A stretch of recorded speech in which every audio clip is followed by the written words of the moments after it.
Hi hello welcome to our channel. నేను మీసిరి. ఈరోజు మనం చెప్పుకోబోయే కథ ప్రియనేస్తం పార్ట్ 117. కథలకు వెళ్ళే ముందు వీడియోని లైక్ చేసి హైప్ చేయడం మర్చిపోకండి. అలాగే కథలకు వచ్చేయండి. నిన్ను అని లాభం లేదు, ఆయనతో విషయం చెప్పాలి. నిన్నుగా ఇష్టపడే వ్యక్తి కనిపిస్తే నీ పర్మిషన్ లేకుండానే పెళ్లి చేసేస్తా, అవసరమైతే ఇక్కడే ఉంచేస్తా అంది ప్రవర్తిక కోపంగా. అక్క ప్లీజ్, నాకు భయంగా ఉంది, వదిలే. ఇంకొక పెళ్ళి అంటే వద్దొద్దు అంది కంగారుగా తల అడ్డంగా ఊపుతూ. నీకు ఇష్టం లేకుండా చేయనులేవే, నీకు నచ్చిన వాడినే ఇచ్చి చేస్తానులేవే నవ్వింది ప్రవర్తిక. ఇక ప్రవర్తిక ఏం చెప్పినా వినదని మల్లిక మాట్లాడలేదు. కాసేపటి తర్వాత ఇద్దరూ తయారయ్యి డ్రైవర్ని తీసుకుని మధ్యాహ్నం ప్రణయ్ వాళ్ళ ఇంటికి వెళ్ళారు.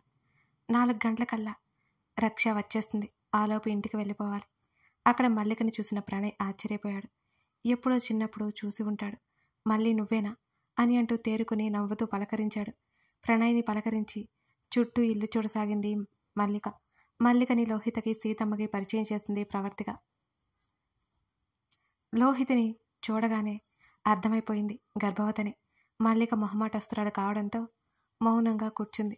లోహిత విషయం అర్థం చేసుకుని మల్లికతో మాటలు కలిపింది. సాయంత్రం వరకు ఎప్పుడు గడిచిందో కూడా తెలియలేదు. లోహిత, ఇక నేను వెళ్తాను. రక్ష స్కూల్ నుంచి వచ్చే టైం అయిపోయింది. ఇంటికి వెళ్ళేసరికి టైం సరిపోతుంది. అందులోనూ అది ఇంటికి వచ్చేసరికి నేను కనబడకపోతే గొడవ చేస్తుంది, పనామని తిప్పలు పెడుతుంది అని ప్రవర్తిక నవ్వుతూ అంది.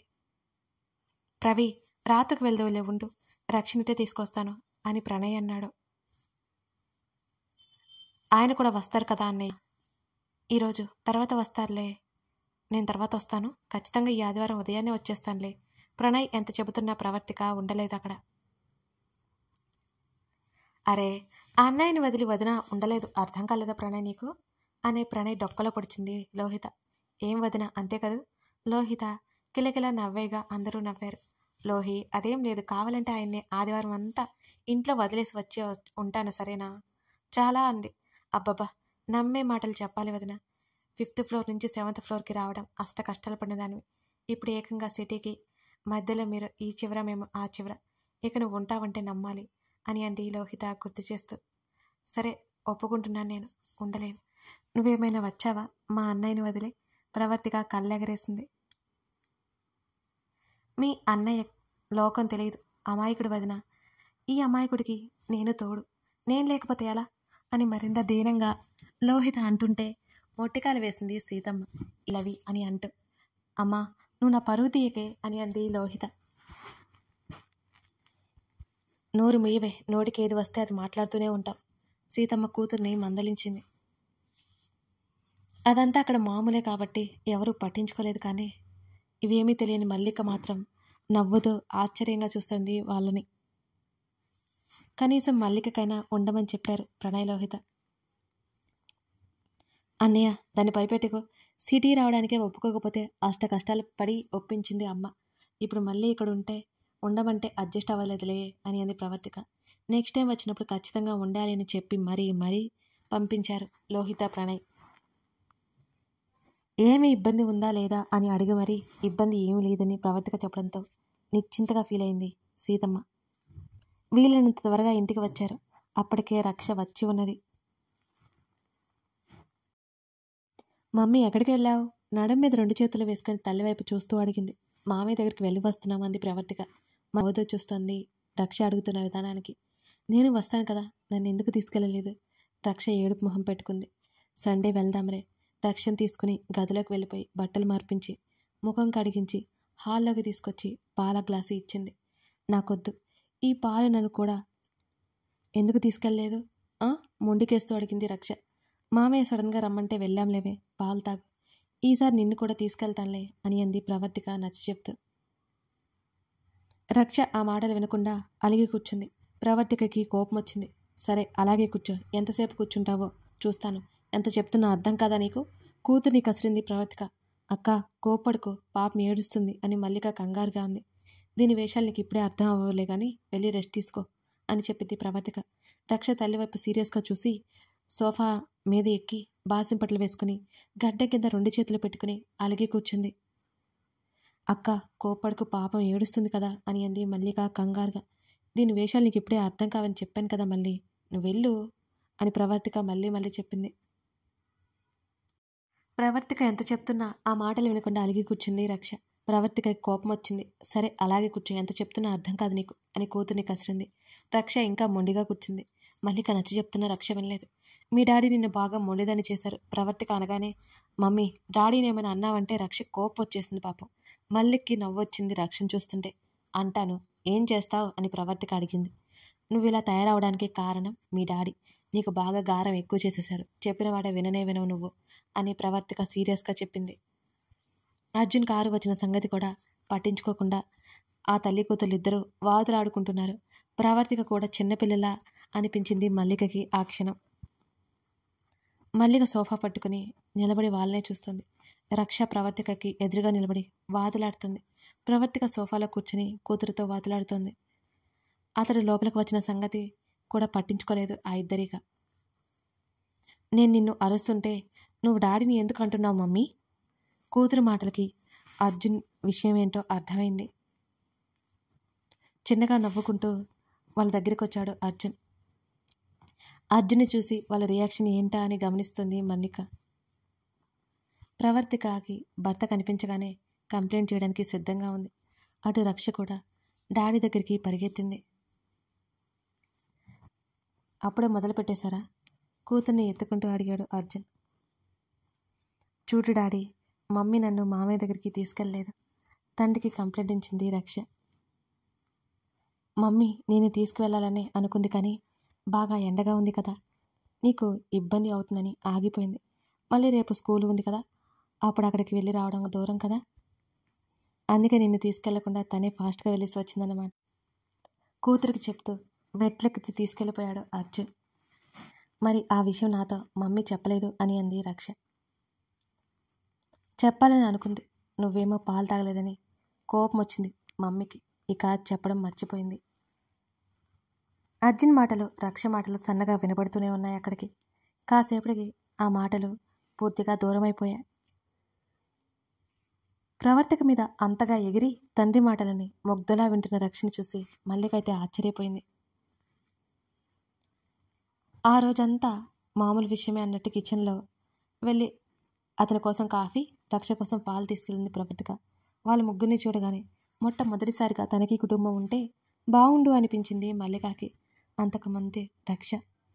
పెళ్లి పిల్లల బంధంలో ఇంత మధురమైన భావన ఉంటుందా? తనకేమీ తెలియని వయసులోనే ఎన్నో జరిగిపోయాయి. ఆలోచనలు మల్లికని వీడలేదు. బయట నుంచి ఎవరో పిలవడంతో మల్లిక బయటకు వచ్చింది. ఎదురుగా హేమంత్, హనీ కనిపించారు ఆమెకి. రక్ష మెల్లిగా అడిగాడు హేమంత్. ఇప్పుడే స్కూల్ నుంచి వచ్చింది కదా, పాలు తాగుతోంది అని తలదించుకుని చెప్పింది మల్లిక. రక్షతో ఆడుకోవాలని హనీ గొడవ చేస్తుంది. ఆయాకి కాస్త ఒంట్లో నలతగా ఉందంట, అందుకే తీసుకొచ్చాను. కారణం ఏంటో వివరంగా చెప్పాడు హేమంత్. మల్లిక నిలువుగా తలూపుతూ హనీ రానన్నా అని పిలిచింది నవ్వుతూ. ఆ పిలుపుకే ఆశ్చర్యంగా చూశాడు హేమంత్. గబుక్కున తండ్రి మీద నుండే దిగేసి మల్లిక దగ్గరికి వచ్చింది హనీ. నేను మరో గంటలో వచ్చేస్తాను అన్నాడు హేమంత్ ఇబ్బందిగా. పర్లేదు, నేను చూసుకుంటానండి అని చెప్పింది మల్లిక. ఆమె వైపు ఒకసారి చూశాడు హేమంత్. ఆమె బట్టల తీరు ఎప్పుడు చూడని విధంగా ఉన్నాయి. తెలియకుండానే ఆమెను గమనించడం మొదలుపెట్టాడు అతను. అతడు ఇంకా అక్కడ ఎందుకు నిలబడ్డాడో అర్థం కాలేదు మల్లికకి. అతని వైపే ప్రశ్నార్థకంగా చూసింది. వెంటనే తేరుకుని, మిమ్మల్ని ఇబ్బంది పెడితే లోపలికి వచ్చి వదిలేసి వెళ్ళండి అని మొహమాటంతోనే అన్నాడు హేమంత్. మల్లిక తల ఊపింది. నేను అసలు గొడవ చేయను డాడీ అని అంతే హనీ. హేమంత్ చిన్నగా నవ్వి వెళ్ళిపోయాడు అక్కడి నుంచి. హనీ ఇంట్లోకి వచ్చింది. అప్పటికే రక్ష పరిగెత్తుకుంటూ వచ్చింది. ఇద్దరిని తీసుకుని గార్డెన్లోకి వచ్చింది మల్లిక. పాప కాస్త సీరియస్గా ఉందట, రేపు వచ్చేస్తున్న రాగిని వాళ్ళు అని అన్నాడు అర్జున్. మన ఇంటికి వస్తారా అని అడిగింది ప్రవర్తిక. లేదు, ఇక్కడ రాగిని వదరుంటారు కదా, కాకపోతే వాళ్ళని ఒకసారి హాస్పిటల్కి తీసుకువెళ్ళాలి, ఆ తర్వాత అన్నీ వాళ్ళే చూసుకుంటారు అని అన్నారు అర్జున్ కాఫీ కప్ పక్కన పెడుతూ. అంది. ఆమె ఏదో ఆలోచిస్తున్నట్టు అనిపించడంతో ఏమైనా చెప్పాలా అని అడిగాడు అర్జున్. మల్లిక గురించి తనకి తెలిసిందంతా చెప్పింది ప్రవర్తిక. ముందు ఆ అమ్మాయిని సెట్ అవని, పెళ్లి మీద ఒక అభిప్రాయం ఏర్పడేలా చెయ్యి. రెండవ పెళ్లి తప్పు కాదని అందరికీ అర్థమయ్యేలా చెప్పు అని అర్జున్ అన్నాడు. ఆ టాపిక్ వస్తేనే ఇబ్బందిగా చూస్తుంది ఆమె. మెల్లిగా ప్రయత్నించే. ఆ అమ్మాయికి అంత వయసు ఏం లేదు కదా, తొందర ఏంటి, తనే తెలుసుకుంటుంది అని అర్జున్ చెప్పాడు. అని అంది ప్రవర్తిక. రెండవ పెళ్ళి అని కంగారు పడుతుందండి, అదే అనిపిస్తుంది, దాని గురించి క్లియర్ చేయి అని అర్జున్ చెప్పాడు ఆమె చెప్పడంతో. అతడి భుజం మీద తల ఆనించి ఆమె చుట్టూ చేతిని వేశాడు అతను. ఇంకా ఏంటి అన్నాడు అతను నవ్వుతూ. అంది ప్రవర్తిక. పర్లేదు చెప్పు, ఇంకేంటి నీ సమస్య అని అడిగాడు. రాగిని వాళ్ళ పాపకి ఏం కాకుండా చూడండి, చాలా చిన్న బాబు కదా, ఆపరేషన్ అంటేనే నాకు భయం వస్తుంది. తన భయాలు ఏంటో వివరించింది ప్రవర్తిక. ఎవరికే కష్టం వచ్చినా తట్టుకోలేని తన భార్యని చూస్తుంటే ఆశ్చర్యం వేస్తుంది అతనికి. ఆపరేషన్ అయితే తప్పదు, కానీ సరిగ్గా సెట్ అయితే బాబుకి ఏం కాదు. ఇప్పుడు టెక్నాలజీకి తగ్గట్టు బోల్డని కొత్త కొత్త వైద్య విధానాలు ఉన్నాయి ఆమెకి ధైర్యం చెప్పాడు అర్జున్. అతడి మాటల వల్ల ప్రవర్తికకి నిశ్చింత ఫీలింగ్ కలిగింది. మరునాడు సాయంత్రం ఇంటికి రావడంతోనే రక్ష గంతులేస్తూ హనీతో ఆడుకుంటోంది. ఆ రోజు రాత్రి భోజనాలు అయిపోయాక అర్జున్ ఏదో పని ఉంటే చూసుకుంటున్నాడు. రక్ష ఆడుకుంటూ ఆడుకుంటూ ఏదో గుర్తుకొచ్చినట్లుగా ప్రవర్తిక మీద కూర్చుని మెడ చుట్టూ చేతులు వేసింది రక్ష. ఏం అవసరం వచ్చిందా నీకు అని అడిగింది ప్రవర్తిక నవ్వుతూ. మమ్మీ ఇన్సల్ట్ చేయకో అన్నది ఆ బుడ్డది. నాకేం ఆశ్చర్యం వేస్తుంది మరి నీ మాటలు వింటుంటే, నీ అంతా అప్పుడు నాకు మాటలు కూడా సరిగ్గా రావు అని అంది ప్రవర్తిక కూతుర్ని చూస్తూ. ఇప్పుడు కూడా సరిగ్గా వచ్చినట్టు ఆమె వైపు ఒకసారి చూసి ల్యాప్టాప్లో తలదూరుస్తూ అన్నాడు అర్జున్. మీరు నన్ను అవమానిస్తున్నారు అంది చిరుకోపంగా ప్రవర్తిక. నీకొక కథ చెప్పనా బంగారం అనగానే ప్రవర్తిక మీద నుంచి దూకి అర్జున్ దగ్గరికి వచ్చింది రక్ష. భలే భలే చెప్పు డాడీ అని అంది. తండ్రి ఒడిలో సెట్ అయింది రక్ష. ల్యాప్టాప్ తీసి పక్కన పెట్టేశాడు. మీ మమ్మీ మన ఇంటికి వచ్చినప్పుడు ఏం జరిగిందో తెలుసా అని అడిగాడు అర్జున్. ఏం జరిగింది అని క్యూరియాసిటీతో కళ్ళు పెద్దగా చేసి చూస్తూ అడిగింది రక్ష. ఏమైనా అడిగితే అసలు సమాధానం చెప్పేది కాదు తెలుసా అని అర్జున్ అన్నాడు. అంటే అప్పుడు మమ్మీ నా అంత ఉందా డాడీ అని కళ్ళు తిప్పుతూ అడిగింది రక్ష. కాదు, ఇప్పుడున్నట్టే ఉంది బంగారం, పెద్దగా, కానీ మాట్లాడదు, పెద్ద పెద్ద కళ్ళు వేసుకుని నన్ను కోపంగా చూస్తుంది అని నవ్వుతూ భార్య వైపు ఒకసారి చూసి కూతురు వైపు తల తిప్పాడు అర్జున్. అప్పుడు నీకు భయమేదా డాడీ అని అడిగింది రక్ష ఏదో పెద్ద తెలిసినట్టుగా. ఎందుకు వేదు, నాకు చాలా భయం వేస్తుంది అప్పుడు అని అర్జున్ అన్నాడు భయం నటిస్తూ. వెంటనే ప్రవర్తిక వైపు కోపంగా చూసింది రక్ష. ఎందుకు మమ్మీ డాడీని భయపెట్టావు అని అడిగింది రక్ష సీరియస్గా చూస్తూ. ప్రవర్తిక తల కొట్టుకుంది. అది ఎప్పటికి జరగాలే, మీ డాడీ చెప్పేవని అబద్ధాలు, నువ్వు నమ్మకు. లేదు, మా డాడీ లైస్ చెప్పడు అని రక్ష స్థిరంగా చెప్పింది. నాకు ఎన్నిసార్లు చెప్పారో అడుగు కావాలంటే అని అంది ప్రవర్తిక కొరకొరా చూస్తూ. వెంటనే తండ్రి వైపు తల తిప్పి నిజమా డాడీ అని రక్ష అడిగింది. అంటే ఎప్పుడు ఏడుస్తూ ఉండేది నాన్న, ఆ ఏడుపు ఆపడానికి అబద్ధాలు చెప్పాలి కదా, ఎవరైనా ఏడిస్తే నీకు చిరాక కదా అని పాయింట్ తీశాడు అర్జున్. అవును, ఏడిస్తే అలాగే చేస్తారు మమ్మీ, తెలియదా నీకు? మా స్కూల్లో చిన్న బాబు ఉంటాడు, వాడు చాలా చిన్నగా ఉంటాడు. వాళ్ళ డాడీ స్కూల్లో వదిలిపెట్టిన దగ్గర నుంచి ఈవినింగ్ వరకు ఏడుస్తూనే ఉంటాడు. అప్పుడు మా మిస్ చాక్లెట్ ఇస్తానని చాలా అబద్ధాలు చెప్తుంది వాడికి ఒక్క చాక్లెట్ కూడా ఇవ్వదు అని రక్ష చేతులు కళ్ళు తిప్పుతూ చెప్తుంటే ఇద్దరికీ నవ్వొచ్చేసింది. అలాగే చూస్తున్నారు. మీ డాడీ ఏం చెప్పినా తలూపేస్తావే, నేను చెప్తే మాత్రం బోల్డ్ ఆరాలు తీస్తావు అని అంది ప్రవర్తిక కోపంగా. ఆరాలు అంటే చెంప మీద చేత్తో తట్టుకుంటూ అడిగింది రక్ష. ఏదోలే, లేట్ అయిందిగా పడుకో అంది ప్రవర్తిక కూతుర్ని కసురుతూ. స్కూల్లో ట్రిప్ గురించి తల్లితో చెప్పాలి అనుకుంది రక్ష. అందరూ వెళ్తారు అంటే తనకి కూడా వెళ్ళాలి అనిపిస్తుంది కదా మరి. తల్లిదండ్రుల వైపు కొంచెంసేపు అలాగే చూసింది రక్ష. తన డాడీ తనకి ఇష్టమైనవే చేస్తాడు, కానీ ట్రిప్కి పంపరు. ఆ ట్రిప్లో బోల్డ్ అని ఆటలాడుకోవచ్చు, బాగా ఎంజాయ్ చేయొచ్చు. తండ్రిని అడగాలని ఫిక్స్ అయిపోయింది ఆ బుజ్జి రక్ష. కథ కొనసాగుతుంది. మరి ఇప్పుడు రక్షని అర్జున్ పంపిస్తాడా? మన చిట్టి పాప ఏం ప్లాన్ వేస్తుంది? మరోవైపు మల్లికని ప్రవర్తిక సెట్ చేసేస్తుందా? మల్లిక మనసు మారుస్తుందా? అలాగే మీరందరూ అర్థం చేసుకునే విధానానికి నాకు చాలా చాలా సంతోషంగా ఉంది. నేను అసలు మర్చిపోలేను మీ comments. Thank you very much అండి.